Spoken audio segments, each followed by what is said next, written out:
반갑습니다. 붓다의 복과 지혜입니다. 불자 여러분, 그리고 이 영상을 시청하시는 모든 분들께 합장 올립니다. 부처님께서는 일찍이 무생명을 죽이는 것은 세상에서 가장 큰 죄업이라 하셨습니다. 왜냐하면 모든 생명은 나와 다르지 않은 불성을 지니고 있기 때문입니다. 작은 미물이라도 목숨을 아끼고 자비의 마음으로 살려주는 것이 곧 부처님의 뜻을 따르는 길입니다.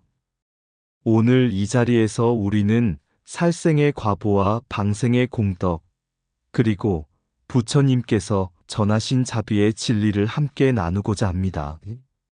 이 말씀을 통해 저와 여러분 모두가 다시 한번 생명을 존중하는 삶의 소중함을 되새기길 바랍니다.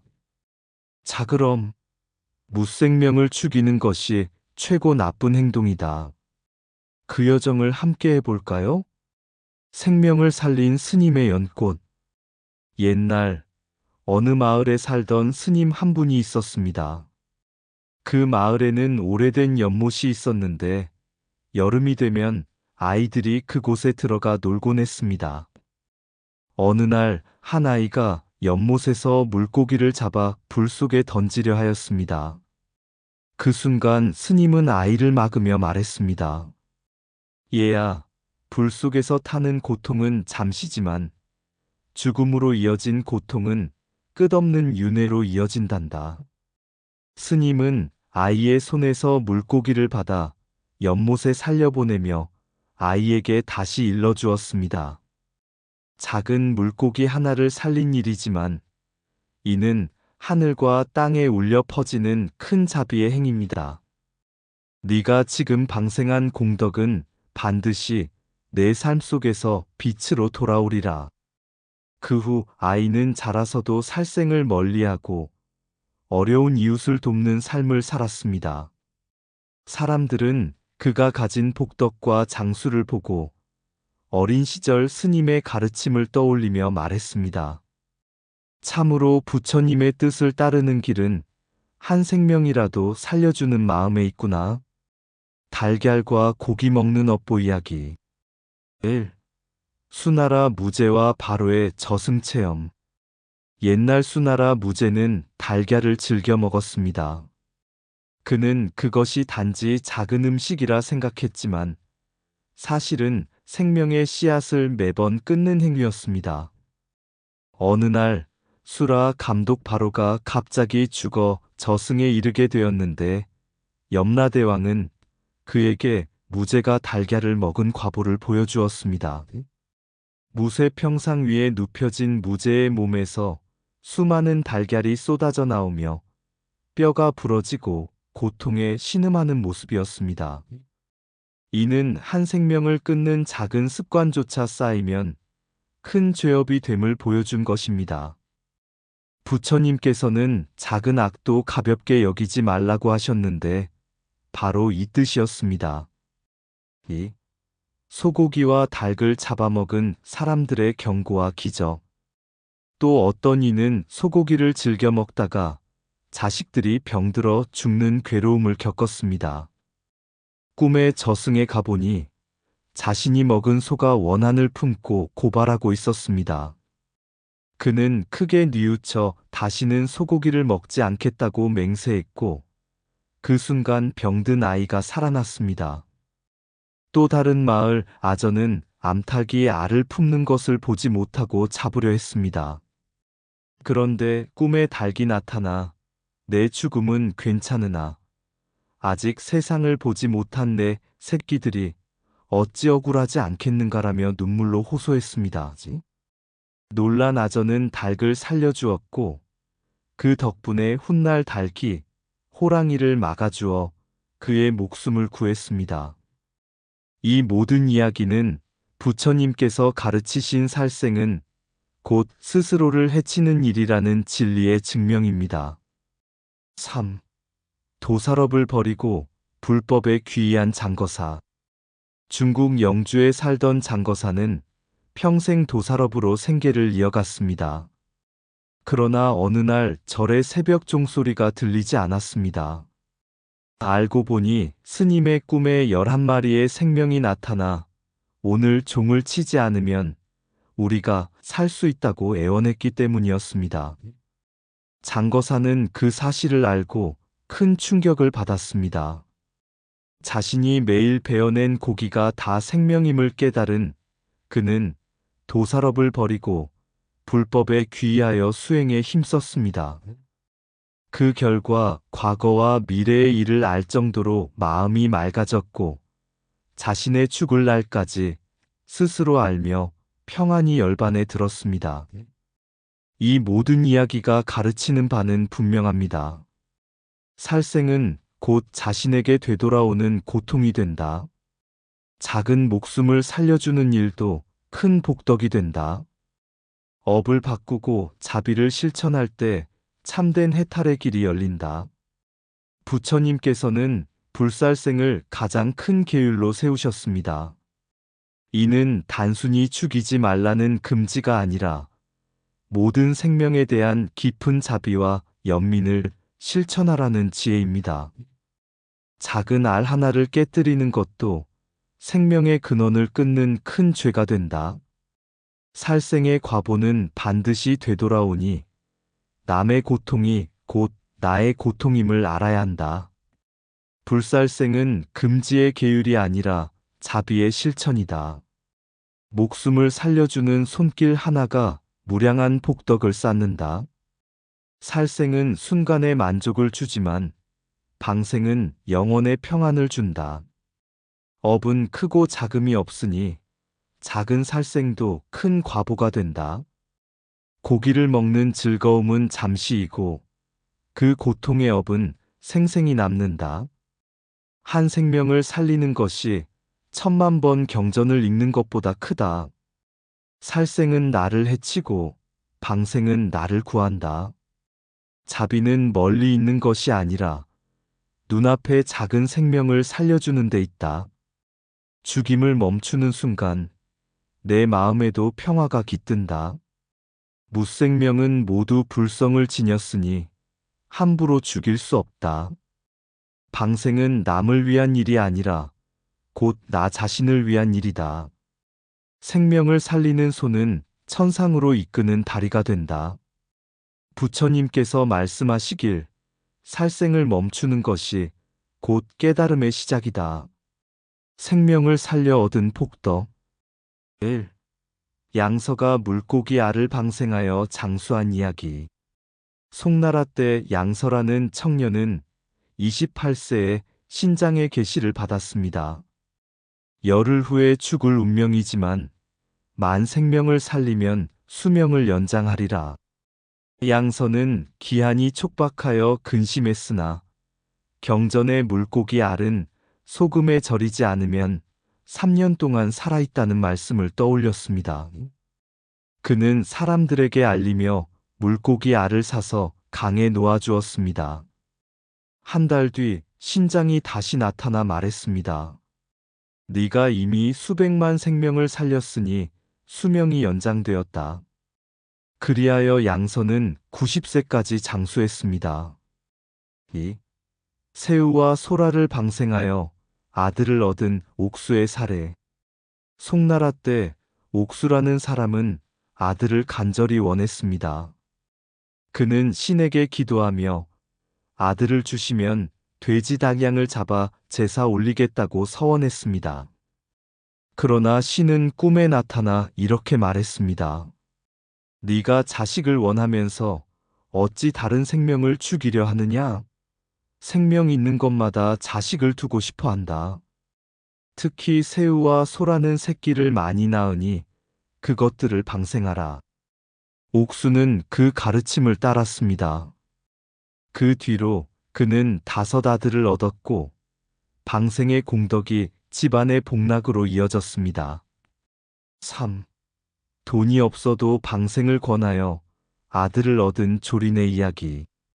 당나라 때 조린이라는 사람은 아들을 얻고자 기도했습니다. 그러나 가난하여 방생할 힘이 없었습니다. 그때 신이 나타나 말했습니다. 네가 직접 방생할 재력이 없더라도 다른 이에게 방생을 권하면 그 공덕은 똑같이 돌아온다. 조리는 그 말을 믿고 사람들에게 방생을 권유했습니다. 덕분에 많은 생명이 풀려났고 조리는 마침내 아들을 얻었으며 집안도 번창했습니다. 생명을 살리면 그 복이 반드시 내 삶에 되돌아온다. 방생은 단순히 물고기를 풀어주는 것이 아니라 자비의 마음을 행동으로 옮기는 수행이다. 직접 하지 못하더라도 남을 권유하여 공덕을 짓는 것 또한 불법의 큰 길이다. 부처님께서는 방생의 참뜻을 모든 생명을 나와 같이 귀히 여기는 마음이라 하셨습니다. 그러므로 방생은 단순한 의식이 아니라 자비와 연민의 생활하라 할 수 있습니다. 한 생명을 풀어주는 순간 내 삶의 사슬도 풀려난다. 작은 물고기 알 하나를 살려도 그 공덕은 바다처럼 넓다. 자비의 방생은 생명을 살리는 동시에 내 수명을 살린다. 방생은 외부의 행위가 아니라 마음속 연민의 실천이다. 생명을 살린 손길은 반드시 복으로 되돌아온다. 방생은 오늘의 선행이자 내일의 평안이다. 아들을 원하거든 다른 생명을 살려주라. 그것이 천지의 이치다. 방생은 내가 가진 것을 베푸는 것이 아니라 생명이 가진 길을 열어주는 일이다. 돈이 없어도 방생을 권하면 그 공덕은 나누어 가진다. 방생은 남의 생을 구하는 동시에 내 삶을 풍요롭게 한다.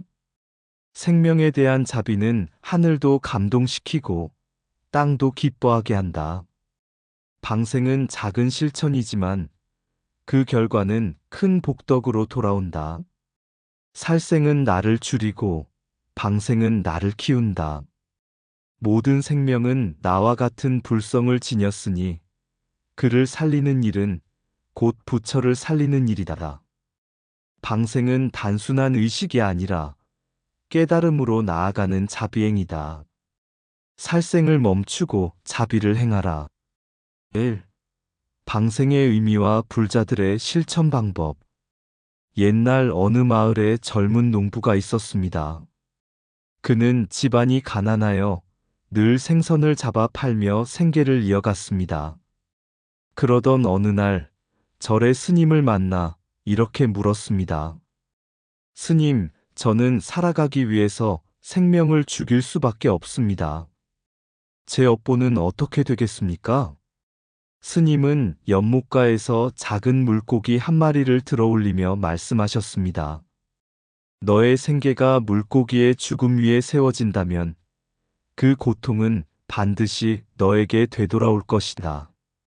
그러나 오늘 이 한 마리라도 살려보낸다면 그것이 곧 내 마음을 살리는 길이다. 농부는 그날 이후 하루에 잡은 생선 중 한 마리씩을 다시 강물에 풀어주었습니다. 세월이 흐르자 그의 집안은 점점 넉넉해졌고 사람들은 그가 행한 방생의 덕을 칭송했습니다. 이 단명과 재앙을 막는 길은 살생을 멈추는 것. 어느 촌락에 아이를 낳아도 오래 살지 못하는 집안이 있었습니다. 슬픔에 잠긴 부모는 절에 찾아가 스님께 물었습니다. 스님은 가만히 집안을 살펴보고 말했습니다. 너희 조상은 늘 소와 닭을 잡아 잔치를 열었고 그 업보가 후손에게 이어진 것이다. 생명을 죽이면 수명이 줄고 생명을 살리면 수명이 늘어난다. 그 부모는 크게 뉘우치고 다시는 살생을 하지 않았습니다. 해마다 생일이나 제사 때마다 방생을 행하며 기도를 올렸습니다. 그러자 그 집안은 점점 평안을 되찾았고 아이들도 건강하게 자라나 장수했습니다. 살생은 단명을 부르고 방생은 수명을 연장한다. 3. 부처님께서 강조하신 가장 큰 계율, 불살생. 부처님께서 제자들에게 계율을 설하실 때 가장 먼저 말씀하신 것이 바로 불살생이었습니다. 모든 생명은 불성을 지니고 있으니 살생을 멈추는 것이 곧 깨달음으로 가는 첫걸음이다. 어느 날 한 제자가 물었습니다. 세존이시여, 저는 수행을 열심히 하고 싶으나 마음이 늘 불안합니다. 어떻게 해야 평안한 길을 얻을 수 있습니까? 부처님께서는 연꽃을 가리키시며 말씀하셨습니다. 연꽃은 진흙 속에서도 다른 생명을 해치지 않고 자라나 향기를 전한다. 그와 같이 너도 살생을 멈추고 자비를 행하면 번뇌 속에서도 깨끗한 지혜의 향기를 풍기게 되리라. 그 제자는 그날 이후 작은 벌레 하나도 죽이지 않고 길을 가다가도 풀잎에 맺힌 이슬에 갇힌 곤충을 풀어주곤 했습니다. 그의 마음은 점점 밝아져 마침내 큰 깨달음을 얻었습니다. 불살생는 단순히 죽이지 말라는 금지가 아니라 모든 생명에 대한 자비심을 기르는 근본 계율임. 방생은 단순한 의식이 아니라 생활 속 자비행이다. 단명과 재앙을 막는 길은 살생을 멈추는 것이다. 불살생는 모든 계율의 근본이며 깨달음으로 나아가는 첫걸음이다. 부처님께서는 말씀하셨습니다. 무생명을 죽이지 말라. 그것이 곧 너를 살리고 세상을 살리는 길이다. 살생을 멈추는 순간 내 마음에도 평화가 깃든다. 방생은 남을 살리는 일이 아니라 곧 나를 살리는 일이다. 단명은 살생에서 오고 장수는 자비에서 온다. 작은 벌레 하나를 살리는 자비가 큰 깨달음의 문을 연다. 불살생는 계율의 시작이며 깨달음의 기초다. 자비의 씨앗을 뿌리면 복덕의 열매를 거둔다. 연꽃이 진흙을 해치지 않고 피어나듯 자비로운 이는 세상을 해치지 않는다. 방생은 의식이 아니라 삶의 태도이다. 모든 생명은 불성을 지녔으니 죽이지 말고 존중하라. 살생은 어둠을 부르고 자비는 빛을 부른다. 생명을 죽이는 순간 내 복도 함께 죽는다. 한 생명을 구하는 일이 10,000번 경전을 읽는 것보다 크다. 자비로운 마음은 천재를 막고 재앙을 녹인다. 불살생은 나를 구원하고 세상을 구원하는 근본이다. 부처님께서 말씀하시길 살생을 멈추는 것이 곧 열반으로 향하는 첫걸음이다. 옛날 인도의 한 마을에 작은 연못 옆에서 장사하던 노인이 있었습니다. 그는 늘 잡아온 물고기를 팔아 생계를 이어갔지만 마음은 늘 불안했습니다. 어느 날 스님이 지나가며 물었습니다. 노인장, 당신은 왜 늘 근심 가득한 얼굴을 하고 있습니까? 노인은 한숨을 쉬며 대답했습니다. 스님, 저는 먹고 살기 위해 날마다 물고기를 죽입니다. 그 탓인지 늘 불안하고 집안에도 병과 근심이 끊이지 않습니다. 스님은 연못을 가리키며 말했습니다. 그대가 살생을 멈추는 순간 연못이 맑아지듯 그대 마음도 맑아질 것이다. 자비는 멀리 있는 것이 아니다. 오늘 한 마리라도 살려주면 그것이 바로 불법을 행하는 길이다. 그날 이후 노인은 조금씩 살생을 줄이고 대신 잡힌 생명을 방생하며 살아갔습니다. 세월이 흐르자 그의 얼굴은 근심이 사라지고 집안에도 평화가 찾아왔습니다. 사람들은 그의 삶을 두고 이렇게 말했습니다. 살생을 멈추니 마음이 맑아지고 방생을 행하니 복이 따라왔다. 살생을 멈추는 것이 곧 마음의 평화를 얻는 길이다. 방생은 생명을 살리는 동시에 내 삶을 살리는 수행이다. 불살생는 자비를 실천하는 가장 큰 계율이며 깨달음으로 가는 첫걸음이다. 부처님께서 설하신 진리는 지금도 변함없습니다. 무생명을 죽이지 말라. 그것이 곧 너를 살리고 세상을 살리는 길이다. 한 알의 알에도 생명이 깃들고 작은 새우에도 자식 기르는 뜻이 있네. 칼을 들면 무수한 고통이 흘러나와 그 업은 결국 자신에게 돌아오리. 방생은 곧 하늘의 빛을 더하는 일, 죽음을 면하고 수명을 더하는 길이라. 남의 생명 살리는 손길 하나가 천금보다 귀하고 100가지 기도보다 깊으니 부처님 말씀 살생을 끊고 자비를 베푸는 것이 모든 계율의 첫머리요 진정한 수행의 뿌리라 하셨네. 무생명을 죽이지 말라. 그대의 순결 또한 생명 바다의 한 물결이니라. 이상 붓다의 복과 지혜였습니다. 오늘도 복지 구족한 날 되세요. 구독과 좋아요는 붓다의 복과 지혜를 밝히는 큰 자비의 등불이 됩니다.